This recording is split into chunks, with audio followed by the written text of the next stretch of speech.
Ano ko lang po talaga si Sir Aga mula. Uy, wow! Si Kuya Aga. Ay, Huwag ka na magbigay.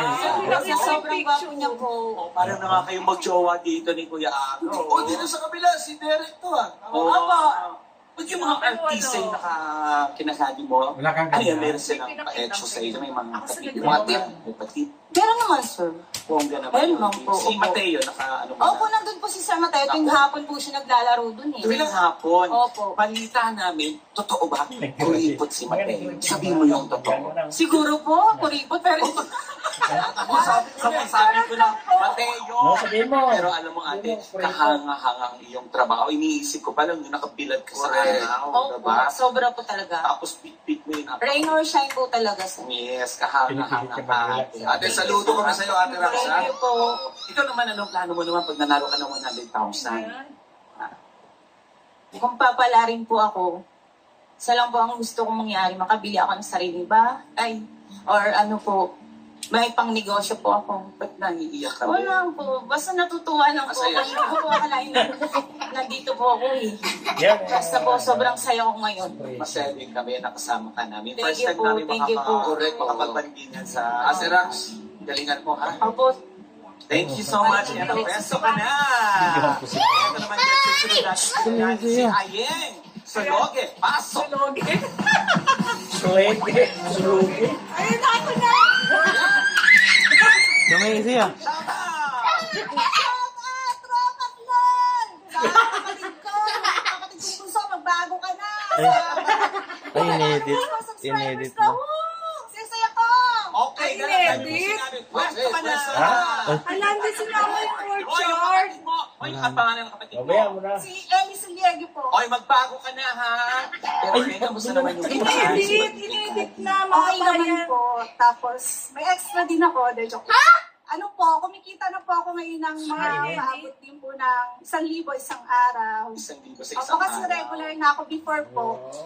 Tapat naman 500 ito. lang, 700, 150. Di Kasi wala nagsabing pa kami masyadong nagpaawan. alam. Training pa lang po kami. Hindi marunong Pero maganda yun, di ba? Above minimum. May Nagpaawan. kasi 1,000, tapos bukod pa yung mga tip na nakukuha mo. Correct. No? Siyempre, Pero kakatlo. ikaw naman, ano naman yung pinakamahirap sa Kasi ang trabaho? gusto mo, Oo, yung responsibilidad niyan, ano yan? Yung mahirap po kasi doon, pagka nandun ka na sa trabaho, bawal ka ng matras. Kumbaga, So, kailangan talaga, aparte ka lang.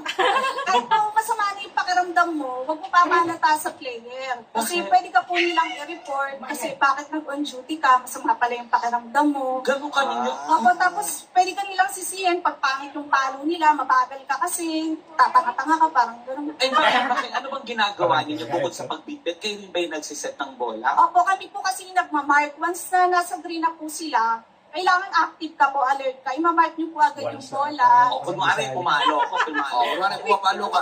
Papalo pa lang ako. Anong gagawin mo? So mag-a-advise ka, sir.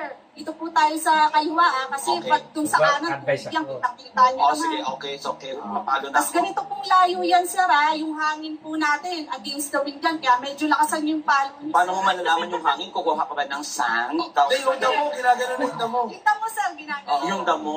Ang pinaka-goal niyo po doon, papabaan ng palo. Kung napalo mo ng isang beses ang pumasok, yun ang hole in one. Hole in one. Price po yun. Pero hindi ko kanina sabi niyo yung mga subscriber ko at follower. Bakit? Oo, sir. Talagang nagbablog na po ako para alam po nila kung anong buhay meron yung kadi. Kasi hindi po nila alam eh. Parang taga-utosan lang yan, taga-kuha ng bola, taga-pulo, taga-takbo. Kala nila ganun po yung kadi. So, parang gusto ko akong maging way na parang huwag nyo kami malitain. Para rin kaming professional na iniisip namin kung ano yung i-advise namin sa player para maging maganda yung Pero kadi. yung professional lang trabaho dito kasi mahirap ang trabaho Correct. na Hindi yan. madali yan, ha? Oo, marami Tsaka pa hindi lang rin po kami basta magpapagawin. nakakapasa kasi meron din kami mga exam, ganyan. Ha? May exam din yan? May graduation din kayo? Opo. Oo, may graduation niya kasi may exam yan. Ayan, so maraming salamat sa iyo, Ate Ayen. Pwesto ka na.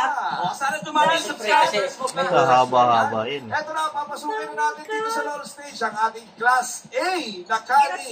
Ate Angie Pantay, Ano mas pasok! mga klase kayo?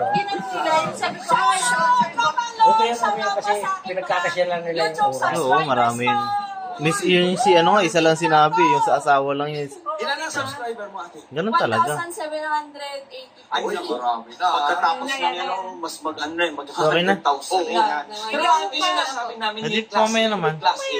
Bago po I-stop ako ko na. nag-class A, dati po ako umbrella girl. Tapos nung nag-age po ako ng 30, naging kali na po kami kasi may edad na po. Tapos nagbawas kasi yung iba, nag-resign, tapos bumaba kami. Tapos bilang klase po, marunong po ako magturo sa player. Nagpo-coach po kami pag nasa fairway na po sila. Wow! So minsan ikaw yung halimbawa, ako hindi ako marunong, ikaw yung nasa likod ko. Oh. Nagaganon. So, pwede mo sabihin na, sir, medyo hindi tama. Kuha ng medyo- konti, parang ganon. Yan, tama po sir, ganun po yung ginagawa namin. Tapos pag mali po yung mga palo, kinokorek po namin sila. Ganun po. So, parang may assistant ka. Opo, assistant po kami. Ikaw ba, ate, anong proudest moment mo as a caddy? Yung napagtapos ko po sa pag-aaral yung aking anak sa University of Santo Tomas. Tapos opo, as marketing management po siya ngayon. Wow! Ayun po, si Christine Joy Bantay, shoutout na. Siya, masisira yung rep. Si Christopher. Yung boyfriend ko. Yung boyfriend, ang gwapo ni Christopher, ha? Ang gwapo. Christopher Bantay, opo, taong bahay lang po yan. Graduate po siya ng Master of Aircraft Maintenance Technology. Wow. Tapos tinuloy niyo po ngayon as BS Aircraft Maintenance Technology po.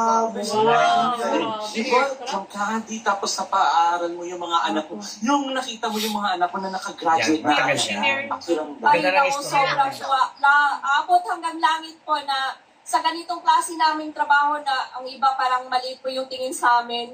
Hindi po nila kalaya na magtapos po yung mga anak namin. Ate Angie, maraming Sinabi sa talaga maliit sa Salamat tingin, sa'yo. eh. Good luck sa'yo. talaga eh. Good luck din Yeah, sa'yo. right. Para naman sulaan, sasamahan kayo ng special host natin.